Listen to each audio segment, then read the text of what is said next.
Greetings, ladies and gentlemen, and welcome to this latest edition of Tales from Outer Space. Hope you enjoy.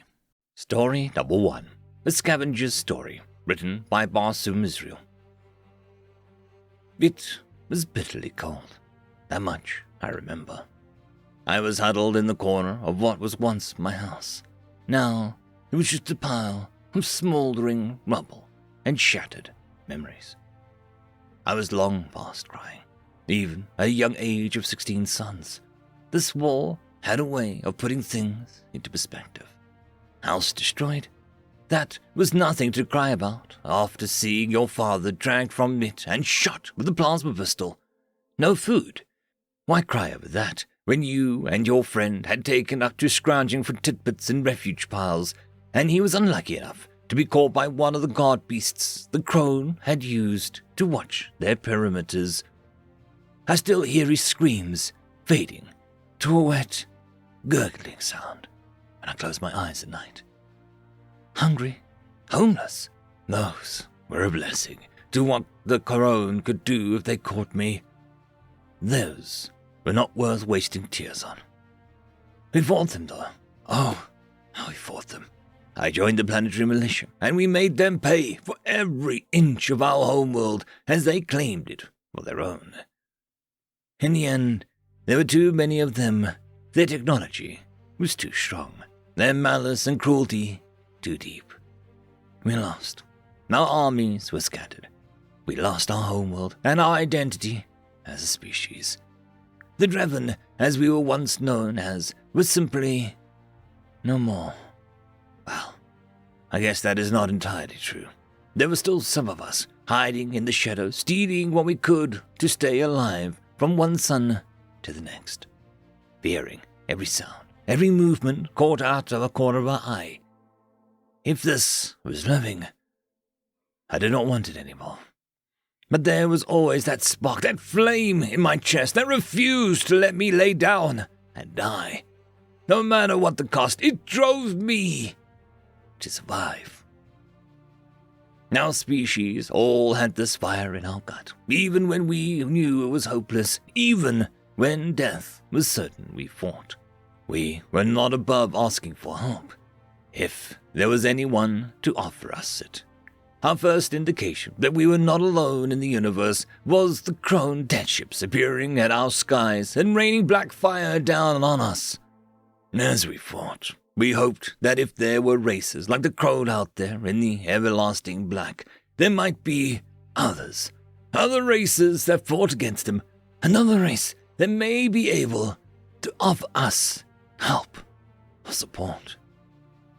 Our first victory against the crone was when we downed and captured one of their death ships.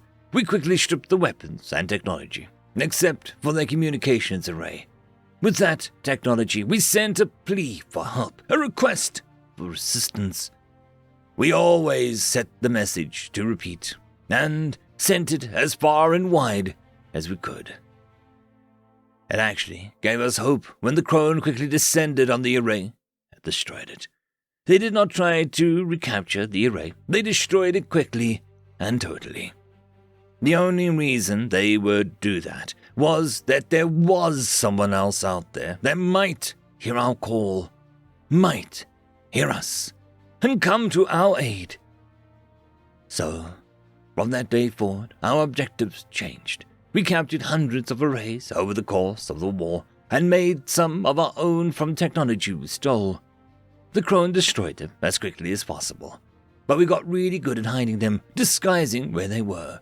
The crone took longer and longer to find them and destroy them. But it turned out it didn't matter. The crone won. No help came. No one answered our call. Each day, more survivors were found by the crone and destroyed. Soon, there would be none left. So that is why, today, as they hunted me down, as I heard the baying of their damnable beasts tracking me, I decided to make my last stand in what was once my home. Even though I was chocked with ash, even though there was nothing left but stacks of rubble, I still saw my home. The warmth of the rooms, lit with glow crystals that flickered like flames. my memories of my family, smiling and loving. This was something the crone would never take from me. This was mine, these memories, and I will die protecting them. In my hand was a scavenged plasma pistol. It had maybe 4 good shots left in it, but I would make them count. I will take as many of these crone demons with me as I can. I just wish that it wasn't so cold. Waiting for death that was coming for me was chilling in more than just one way, and I had shivers that were just not caused by the weather. I saw the beast first. It came, sniffling the debris, heading in my direction. It was hideous, fanged monstrosity, but the toad-like creature holding its leash was even more hideous in my sight. A crone, bulging, bulbous, and covered with slick mucus, the cause of so many deaths. I gripped the pistol tighter. The beast looked up, its inky black eyes locking on me. I knew that this was it. I was going to kill the beast and the crone, but there were dozens more behind it, spread out looking for survivors to kill. Before I could even raise my pistol, it happened. A noise like thunder from above, a strange ship coming at speed, spitting fire, thunder, and death. I saw the crone by me get ripped to pieces by the weapons of this new vessel. I heard the screams of the crone in the fields. And then silence. I crept from my hiding spot, pistol gripped tightly in my sweaty hands. They were dead. All of the crone and the beasts, all dead. A crackling noise caught my attention. One of the communication boxes with the crone used was alive, with screams and chatter. But one word I heard said multiple times. Terrence.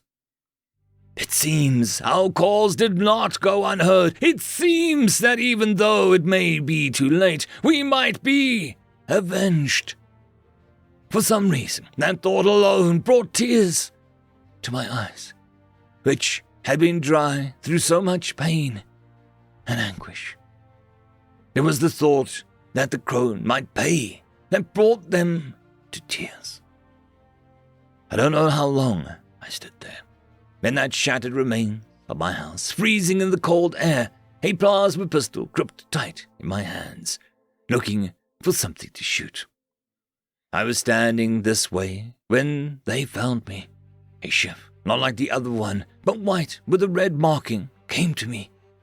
These Terrans came from it, also dressed in white, making soothing noises, letting me know without using words that they were here to help. I let the pistol fall from my hands and went with them without a struggle. I have been with these angels for months. Through them I have learned that our race was not destroyed, only scattered into small groups, hiding across the planet. There were close to 1 million of us left. The Dreven would live on, thanks to our benefactors. Their military requested an interview with me, as I had survived alone for so long, and they informed me that that was a rare thing. So I told them how I survived, how I eked out an existence, clinging on to life at all costs. They called me brave, an inspiration, but I felt like none of these things. After the debriefing, as they called it, they asked if there was anything else I needed. Need? I asked. Yes, I need to thank you for the help that you gave us. You saved not only me, but my entire race. The Terrans smiled at that and said, there is no need to thank us. We are more than glad to help. I also need something else, I said, getting to my feet and staring up at the Terran towering above me. I also need to make the crone pay for what they did. I need vengeance, and I need to do it with my own hands. The Terran stared at me quietly for a minute. If you are serious about that, he said, looking right into my eyes, we will be more than glad to help with that also. So less than one of their Terran years later, I sit on an assault ship, the first ever driven assault marine, I sit next to my brothers of battle. They treat me with honor and respect, and our mission is to track down and destroy the code ever we may find them. And may the 7 stars help me, but damn, I love my job. End of story.